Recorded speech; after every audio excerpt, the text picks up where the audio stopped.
ఈ మొక్క లక్ష్మణ పొలం అండి. నర్సరీకి వెళ్ళాను. జూన్ మంత్ వచ్చిందంటే మన గార్డెనర్స్కి పండగే కదా. సో నేను ఒక 10-15 రోజుల నుంచి రోజు చాలా గార్డెన్ వర్క్ చేసుకుంటున్నానండి. సాయిల్ కలుపుకోవడము, నర్సరీకి వెళ్ళి మొక్కలు తెచ్చుకోవడము, నారు పోసుకోవడము, తర్వాత వచ్చిన కొన్ని మొక్కల్ని కూడా నారు కొద్దిగా వచ్చినాయండి. వచ్చిన మొక్కల్ని పెట్టుకోవడము, టబ్స్ రెడీ చేసుకోవడము, సాయిల్ మిక్సింగ్. సో ఇదేంటంటే దీంట్లో బియ్యం కడిగిన నీళ్ళు, తర్వాత మామిడి పళ్ళు ఇప్పుడు సీజన్ కదండి, మామిడి పళ్ళ సీజన్ కదా. అది ఒక 4-5 రోజుల నుంచి ఫర్మెంటేషన్ చేసి పెట్టాను. ఇదేంటంటే వర్షం నీళ్ళండి, వర్షం వచ్చినప్పుడు నీళ్లు నింపుకున్నాను. సో వర్షపు నీళ్ళు ఇవి. సో ఇది మామిడి పళ్ళు నానబెట్టాను. ఇందులో నుంచి ఒక 4-5 లీటర్లు నీళ్ళు తీసుకొని ఇందులో పోసుకున్నానండి. ఇందులో బియ్యం కడిగిన నీళ్ళు, తర్వాత వర్షపు నీళ్ళు, తర్వాత ఈ మామిడి పళ్ళ రసము అన్నీ కలిపి ఉన్నాయండి. సో ఇప్పుడు ఏంటంటే ఇవన్నీ 10-15 రోజుల నుంచి కష్టపడి సాయిల్ మిక్స్ చేసుకొని నర్సరీ నుంచి మొక్కలు తెచ్చిపెట్టుకొని, సో నారు పోసుకొని ఇంత కష్టపడ్డాం కదా. ఒక 2-3 రోజుల నుంచి వర్షం పడ్డదండి. మధ్యాహ్నం అంతా ఎండ కాయడము, సాయంత్రం వర్షం పడ్డము. సో ఈ సాయిల్ మిక్స్ కలుపుకున్నప్పుడే ఎరువు, తర్వాత దాంట్లో బోన్ మీల్, తర్వాత అన్ని పోషకాలన్నీ కలిపి సాయిల్ మిక్స్ చేసుకొని టబ్ని నింపుకుంటాం కదా. సో ఈ వర్షం పడంగానే ఏమైందంటే మొత్తం ఆల్మోస్ట్ పోషకాలన్నీ వెళ్ళిపోయాయండి. సో ఇప్పుడు ఏంటంటే కొద్దిగా ఇవన్నీ కలుపుకున్నాను, చూపెట్టాను కదా. అవన్నీ కలుపుకొని ప్రతి మొక్కకి చాలా జాగ్రత్తగా వాటరింగ్ చేసుకుంటూ ఈ పోషకాలు కూడా ఇచ్చాను. సో ప్రతి మొక్కకి చాలా జాగ్రత్తగా చూసుకుంటానండి. నేనేంటంటే ఇప్పుడు స్ప్రేయర్లో నుంచి పోస్తే స్ప్రేయర్కి అడ్డం పడుతుంది కదా ఇవన్నీ. సో అందుకని జగ్గుతో చాలా జాగ్రత్తగా పోసుకుంటున్నాను.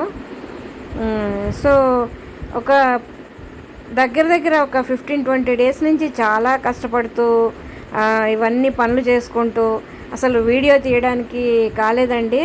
పని చేసుకుంటుంటే వీడియో తీయలేం కదా. సో అవన్నీ పని చేసుకున్నాను, చాలా గార్డెన్ వర్క్ అంతా చేసుకున్నాను.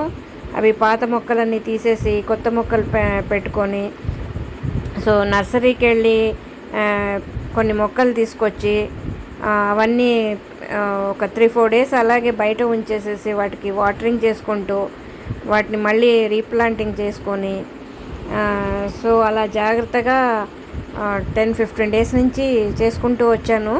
సో ఈరోజు ఏంటంటే కొద్దిగా మొక్కలకి పోషకాలు కూడా ఇస్తున్నాను.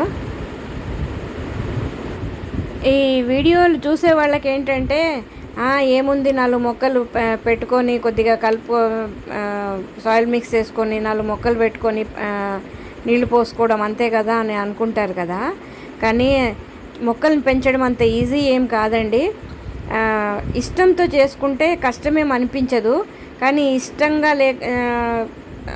చేయకుండా ఎవరో ప్రెషర్తోటో లేదో కంపల్సరీ చేస్తే మాత్రం చాలా కష్టమే అనిపిస్తుంది. కానీ నాకైతే చాలా ఇష్టం అండి, మొక్కల్ని పెంచుకోవడం చాలా ఇష్టం. చూసారు కదా, నేను ఈ మొక్కల కోసం అని చెప్పేసి మన ఓన్ హౌస్ వదిలేసేసి రెంట్ హౌస్కి వచ్చానండి.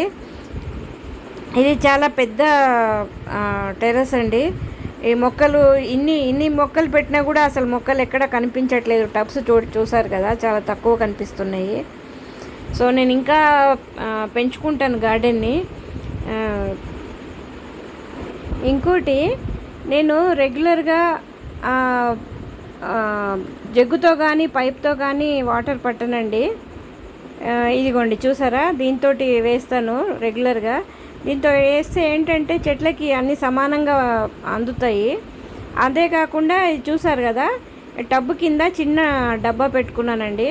ఇప్పుడు టబ్లో ఇచ్చిన పోషకాలు అవన్నీ పోయంగానే వెళ్ళిపోతాయి కదా. సో ఇట్లా కింద డబ్బా పెట్టుకుంటే ఏంటంటే ఆ నీళ్ళన్నీ దీనిలో పడతాయి. నెక్స్ట్ డే మార్నింగ్ మనం రాగానే ఈ నీళ్లు మళ్ళీ మొక్కలకి ఉపయోగించుకోవచ్చు. సో పోషకాలు వేస్ట్ కావు. పోషకాలు ఇచ్చినప్పుడు మాత్రం కంపల్సరీ డబ్బాలు పెడతానండి నేను.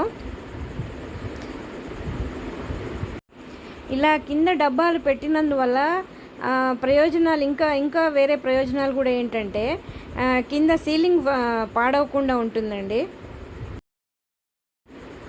హాయ్, హలో, నమస్తే. కేపీ గార్డెన్కి స్వాగతం, సుస్వాగతం. సో ఇదండి ఈరోజు వీడియో. చూసారు కదా వీడియో.